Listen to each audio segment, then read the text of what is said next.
Hey, this is Robin at the Reptile Report, and you're listening to Herp Herp Hooray.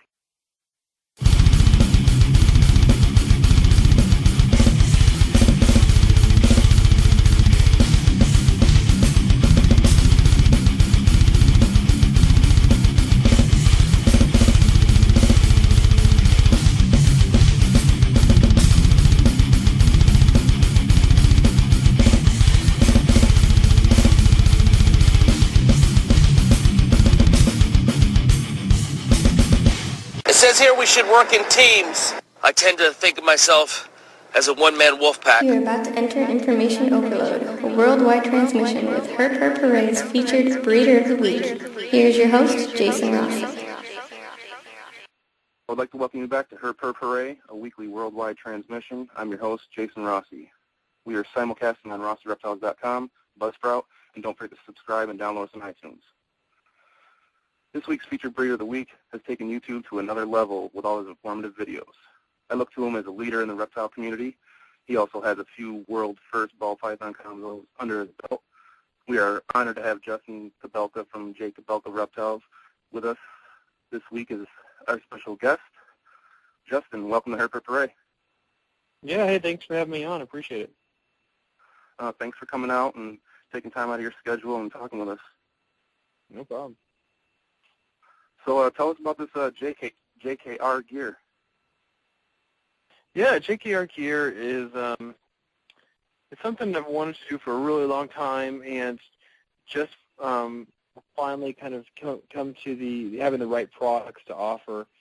Initially, I thought, I'm going to put some T-shirts up there and things like that, and we do have those now, but it's mostly built around these hooks that we're selling now, which the DNA and coming out with the Ninja, the hooks, and this snake shed material that we're putting into the grips of the DNA hook. That's kind of where it's headed, and we're excited about it because we came up with this technology. Mark and I came up with this technology to preserve snake sheds without actually, you basically have a snake skin without killing a snake. It's pretty sweet. Yeah, how does that process go? Chemicals or all natural?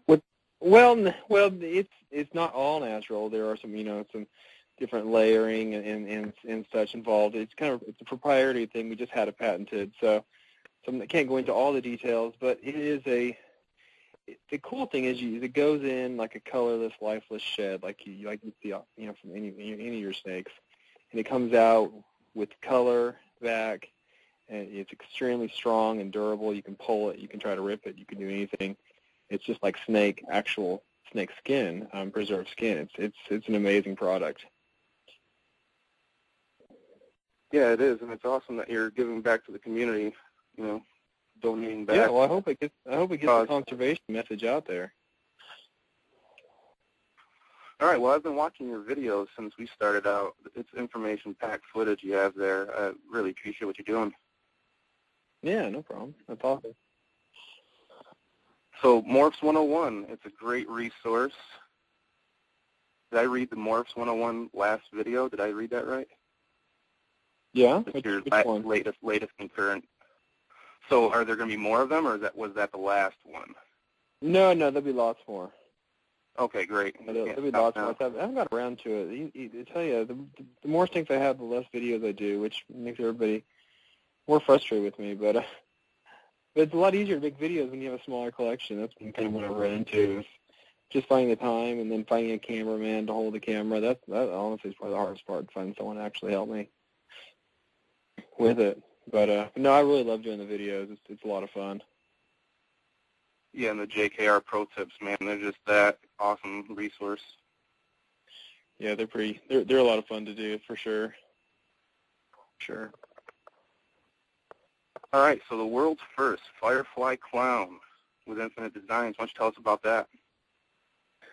Well, that was a project that, I've been wanting to do forever, and I've been kind of sitting on clown stuff for a long time and just growing up pets and not making much. And then this season, I had my Firehead Clown male got up to size, and, I was talking to Brad, the design, and he wanted to do this project with me. So he sent over a pastel clown female, and we hit the odds. In 6 eggs, we got a little Firefly Clown female. really exciting and just amazing to see that snake, for the first time and see what it looks like and how compared to how it was in our heads, So it's pretty awesome. Is it how you pictured it? Yeah, it really is. I guess it's just way brighter than a regular pastel clown, way cleaner. And what I like about it the most is it's probably equally bright to a killer clown, but the killer clown has a kind of a weird looking head, and it comes out all white looking, the head does and everything, where the Firefly clown is just a really pretty pale yellow, and I just think with age it'll actually be way better than a killer clown as well, because it should just lighten every year with that fire gene being in there. And it might be the best looking clown, as an adult that you can make right now. Yeah, I wonder what the Super Fire clown would look like. The Super Fire? Yeah. Yeah, I don't know. I don't know if you could tell. Could be the black light out and be able to tell. Yeah, I don't know. Even then, it'd definitely be interesting. Be a powerful breeder, that's for sure. So was the Fire Clown in that clutch also? Yeah, I made Fire Clowns a clutch before that. One clutch of Fire Clowns before that. I had hatched 3 Fire Clowns, and then there was a Fire Clown male in the clutch with the Firefly as well. So, and that was a JKR first this season too. So that's definitely pretty exciting.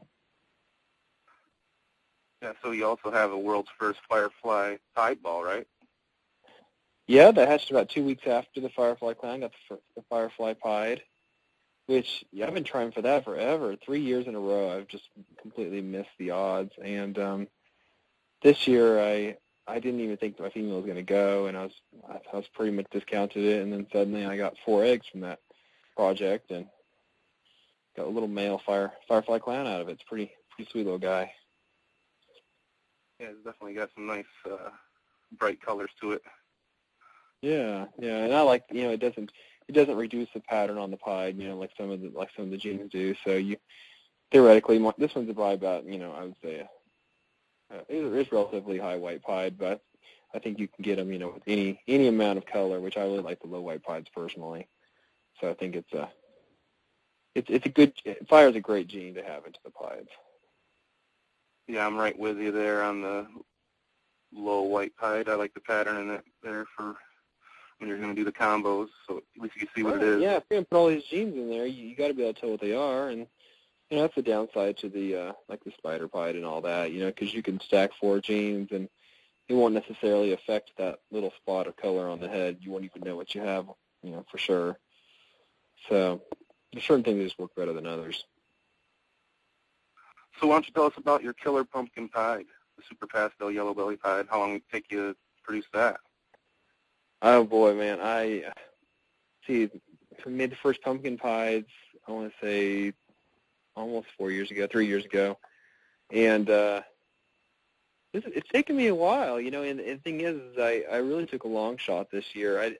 I wasn't that deep into the pastel yellow belly pied stuff. All I had was a male pastel yellow belly 50% het pied, and I really wanted to make these, and I just decided to go for it. I'm like, my season's gonna be awesome when he proves to be het pied, or my season's gonna really just blow when none of these snakes prove out and a bunch of pos hets. So I just took a chance. I bred him to I think 3 or 4 100% het girls or even pos het girls, including I bred him to a pastel 50% het pied. I just figured, hey, I'm just going to roll the dice with it, and I got really lucky on that clutch because he proved early in the season with some of these other clutches, but then the female pastel pos het pied proved as well, and then out of I think I only had 6 eggs in that clutch, and to get this Super Pastel Yellow Belly pied out of it, it was the only pied in the clutch. It was just really, really exciting. You rolled the dice and you came up big. You gotta love it. Yeah, I got really lucky. I've gotten really unlucky a lot of times too, so I think I deserved a good roll for once. All right, so the Fire Ivory, that must be a nice animal to have in the arsenal. So how do you tell those guys apart from the regular ivories? My first clue on that one, I thought I'd made it in an earlier clutch. because it is subtle. But this one, it has really, really wide eye stripes on it, and the head's a little different, and then it just came out very, very pink with just an overall very different color than an ivory. I think already it's starting to turn white, like all the ivory combos do. They just kind of lose their color and become white snakes. So I'm already kind of losing that color that made it unique, but a really powerful breeder for sure. And I still think there's a chance that maybe it's not even a fire ivory. I'm just going to try to breed it. I just have a really good feeling about it based on how it looks. But ivories are just so variable. That's what makes it tough. Is pretty much you look across the spectrum, and there's ivories that are orange. There's ivories that come out yellow or come out gray, and then there's the graphites, and it's a really wide array of what a super yellow belly can look like. So we'll just see. On some of these white snakes, it's like what we were talking about, the super fire clown. It's just nearly impossible to know anything for certain. You kind of have to go with your hunch and try to prove it out. Yeah, I was reading on your news. It's more pink and purple. Is that what your eye's telling you too? Yeah. It came out just really pink, and it has got more purple on it towards the tail and everything. More than I've ever seen from any regular ivory. So that's why I'm calling it the fire ivory. Awesome. Well, the black axanthic laid eggs for you. That's an awesome project right there. Thanks, VPI. So yeah, you have a pile of black axanthics this year, or what? Yeah, those hatched. I did black axanthic to black axanthic. I was really excited about finally making some of those. I think I'm the first person to make them other than VPI. And lost a couple eggs in the clutch, but ended up with 1.3 black axanthics out of that clutch. And they're just beautiful animals. Really cool project. What do you got planned for that project there? What do you want to mix that with? Well, pretty much it's the nice thing about that is they're like regular axanthics, especially as babies, but they just get better as adults and darker as adults. And the kind of the path of morphs has been well laid out by the VPI axanthics and it's TSKs and everything. So I know what combos will pretty much look like as babies, at least. So my thought is anything that looks good with regular axanthics will look good will look as good or better with the black axanthics. So I already have. I think last year I bred black axanthic to a pastel orange ghost female. So I have pastel double head black axanthic hypos on the shelf already, and I think the pastel, the super pastel version of that will be great. Of course, the pieds and the lavenders will be a long-term project with those. I think there's a lot of potential there for sure. You think it's going to darken the overall snake? Oh yeah, definitely. I think a pied, an adult pied black axanthic will look, basically like a panda pied. Only you probably can see the pattern a little bit. It'll be really dark though, so it should be a really fun project and a good double recessive that's worth going for. Yeah, man, that thing is smoking. So why don't you tell us about Clutch 73 Leopard Double Het Clown Pied to Super Lesser? How'd that one turn out? Oh yeah, that was interesting clutch. I was just hoping for some lesser leopard posset clowns, but I had bought that female as a super lesser, and come to find out when it hatched, there were both lessers and Mojaves in the clutch, so it was actually a lesser Mojave. Blue-eyed Lucy, after all.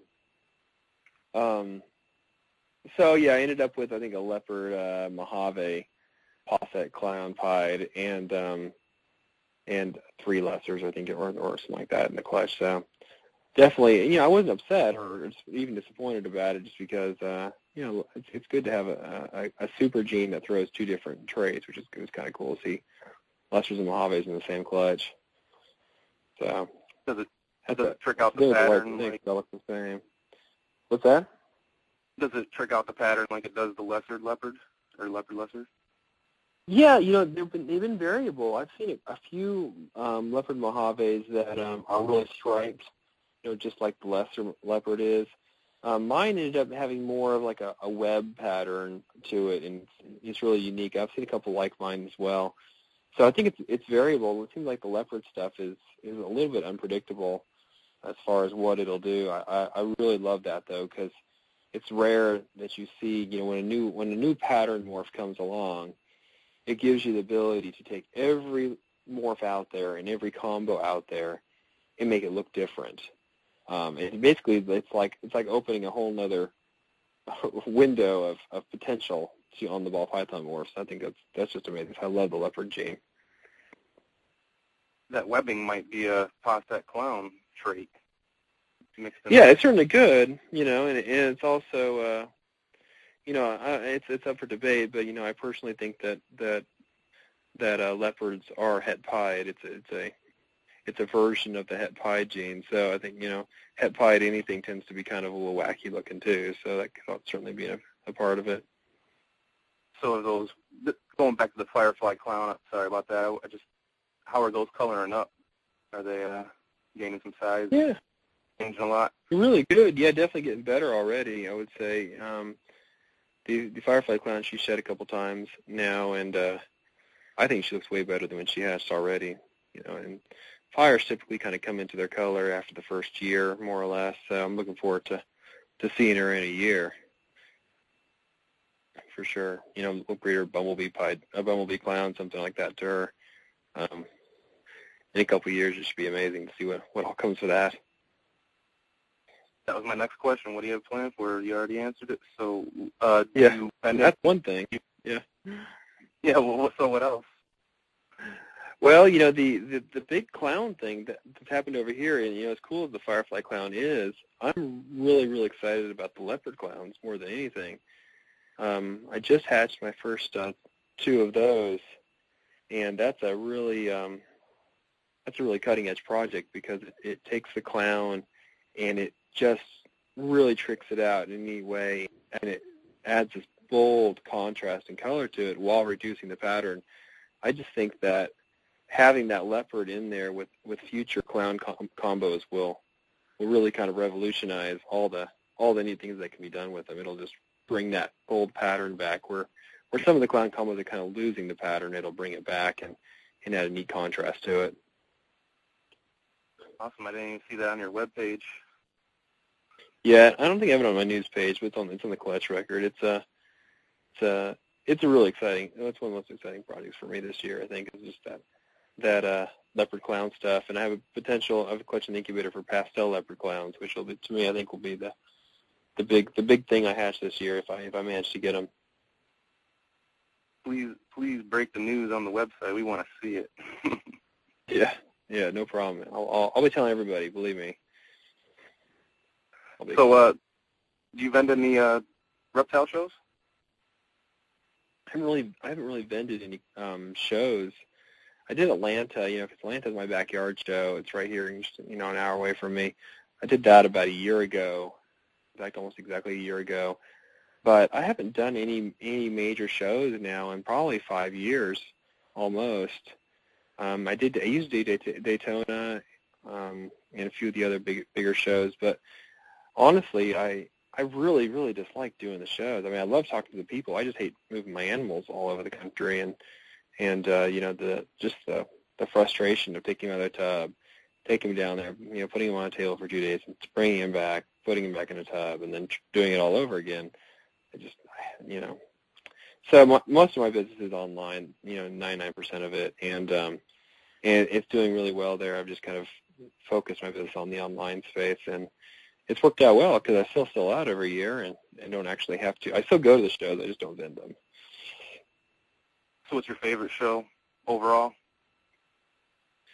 Oh, let's see. Right now I love Tinley Park in Chicago. It just seems like the best show out there right now.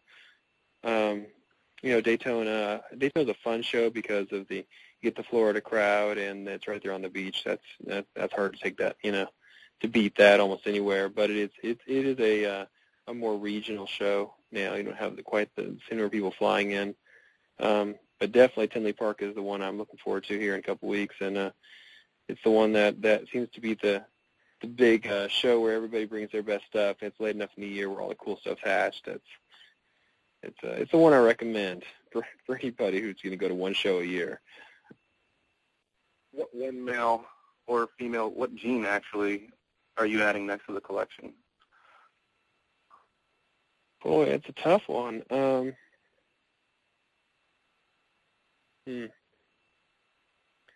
You know, I don't know. I don't know that I've got one on my radar that I just want to run out and grab right now. I have, you know, most things that I want to play with. Of course, I could always get more of something, but you know, I really like the GHI gene. There's a few genes that I don't have many of that I do really like. You know, things like bananas and coral glows are awesome. They're really coming down to where, you know, more mid-level people and low-level people, I guess, are having them, and they're just an awesome gene. I love the GHI project. You know, I have some of those already, and also the, you know, like the red stripes from Outback Reptiles. I think that's got a lot of potential. We'd already talked about leopards. Love leopards, and there's some cool things out there. You know, look at all the stuff that Nerd has. You know, I know you talk to them, and he's got a lot of potential game-changing genes over there too. That'll, you know, they'll kind of hit the mainstream and hopefully make some awesome things.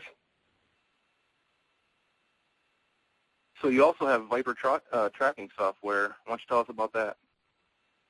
That's actually defunct. I used to have that. Oh. Well, it wasn't actually mine. What it was is it was a system that a web developer had made, or a software developer had made, and I had put it on my website because it was such an awesome program, and I really liked it. But then the software developer ended up selling the program after a couple of years and discontinued the project basically. So I have some other things in the works, and I hope to bring out a new system within the next few months or so that'll really kind of take that place, and it'll be a long-term project, not a flash in the pan like Viper ended up being. It's here forever. Yeah. I hate when people lose a system that they've invested in, you know, not just money but time. That's just not fair to the users. So is that going to have an iPhone app, you think, if it's coming out in the next couple months? It will eventually. It probably won't launch with an iPhone app, but it certainly is like one of the main priority features that'll be added. Awesome. We'll be waiting for that. Yeah, definitely. I'd love to tell you guys all about it once we're in beta and actually ready to launch. All right. So you know as well as I do about all the legislation and all the rights they're trying to take away from us pet owners. So what do you feel we need to be doing? I appreciate you standing up and donating JKR gear. That's outstanding. But what else do we need to be doing out there? You know, the regular Joe out there. Well, you know, the regular Joe only has, you know, so much influence. Everybody has their own sphere of influence. The average pet keeper, they can't, you know, do anything huge, but what they can do is they can make their friends and, you know, a family aware of the issues, you know, the issues of the government, you know, intruding upon our rights to keep these animals, and also they can also vote for politicians that are either going to uphold or continue this, you know, this trend towards regulation of the industry. So I think that's something that everybody can do, is just work within their sphere of influence. You know, some of us we've been blessed with a little bit more of an audience, and it's our responsibility to reach that audience.